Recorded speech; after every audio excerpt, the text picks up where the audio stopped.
அனைவருக்கும் வணக்கம். இன்றைய தினமணி செய்தித்தாள்ல என்ன செய்திகள் இருக்கு அப்படிங்கிறத பார்ப்போம். முதல் செய்தியில பார்த்தீங்கன்னா, நமக்கு பிரதமர் மோடி அவர்களுக்கு கானா நாட்டினுடைய உயரிய விருது வழங்கப்பட்டிருக்கு. பிரதமர் மோடி அவர்களுக்கு பார்த்தீங்கன்னா, கிட்டத்தட்ட இப்போ வரைக்கும் பார்த்தீங்கன்னா, ஒரு 22 நாடுகள் அந்தந்த நாடுகளுடைய உயரிய விருதுகள வழங்கிட்டு இருக்காங்க. அந்த வகையில, அந்த வரிசையில கானா நாடு அவங்களுடைய உயரிய விருதாக இருக்கக்கூடிய the officer of the order of the star of Ghana அப்படிங்கிற இந்த விருத நம்ம பிரதமருக்கு வழங்கியிருக்காங்க. ஸோ, அந்த ஒரு செய்திய தான் குடுக்குறோம். ஜஸ்ட் என்னங்கிறத தெரிஞ்சுக்கிட்டா போதும். அடுத்தது, எம்பிக்களிடம் விரைவில் கையொப்பம் கிரண் ரிஜிஜு அப்படின்னு சொல்லி குடுத்துருக்காங்க. சமீபத்தில நீதிபதி யஸ்வந்த் சிங்கா அப்படிங்கிறவர் யஸ்வந்த் வர்மா அப்படிங்கிறவர் பார்த்தீங்கன்னா, அ அவர் வீட்ல நெறைய கட்டுக்கட்டாக காசு இருந்து மாட்டிக்கிட்டாப்ல இல்லையா?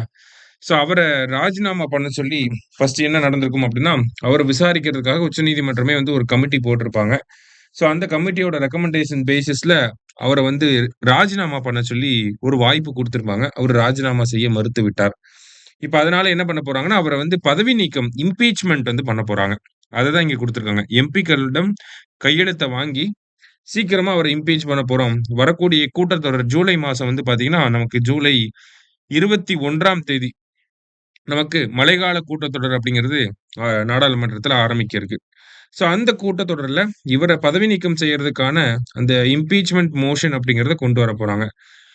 அ ஒரு சுப்ரீம் கோர்ட் ஜட்ஜோ, ஒரு ஹை கோர்ட் ஜட்ஜோ அவங்கள பதவி நீக்கம் செய்யணும் அப்படின்னா, அதுக்கு நமக்கு ஒரு சட்டம் இருக்கு. என்னன்னா ஜட்ஜஸ் என்குயரி ஆக்ட் 1968 ஓகேங்களா?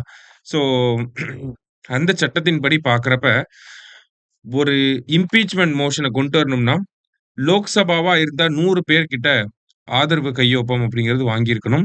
இதே ராஜ்யசபாவா இருந்துச்சு அப்படின்னா 50 பேர் கிட்ட கையெழுத்து வாங்கியிருக்கணும். கையெழுத்து வாங்குனதுக்கு அப்புறமா தான் ஸ்பீக்கர் கிட்ட அத சப்மிட் பண்ணுவாங்க. ஸ்பீக்கர் அத அக்செப்ட் பண்ணவும் செய்யலாம், ரிஜெக்ட் பண்ணவும் செய்யலாம்.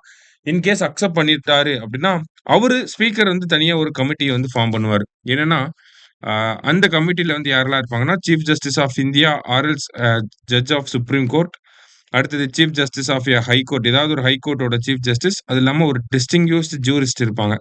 இந்த கமிட்டி மறுபடியும் இந்த குற்றங்கள விசாரிக்கும். விசாரிச்சு இந்த கமிட்டியுமே இவரு இந்த நீதிபதி குற்றவாளி அப்படின்னு சொல்லிட்டாங்கன்னா, லோக்சபாலயும், ராஜ்யசபாலயும் ஸ்பெஷல் மெஜாரிட்டில பாஸ் பண்ணி, அவர பதவி நீக்கம் செய்யறதுக்கான பரிந்துரைய பிரசிடென்ட்க்கு அனுப்புவாங்க. பிரசிடென்ட் அவர பதவி நீக்கம் செய்வார். சரிங்களா? இதுதான் நடைமுறை. பாப்போம் என்ன ஆகுது அப்படின்னு சரியா? கடைசியா இன்றைய திருக்குறள். இன்றைய திருக்குறள் என்ன சொல்லியிருக்காங்கன்னா, "இனைத்திற்பம் எய்திய கண்ணும், வினைத்திற்பம் வேண்டாரை வேண்டாது உலகு" அப்படின்னு குடுத்திருக்காங்க.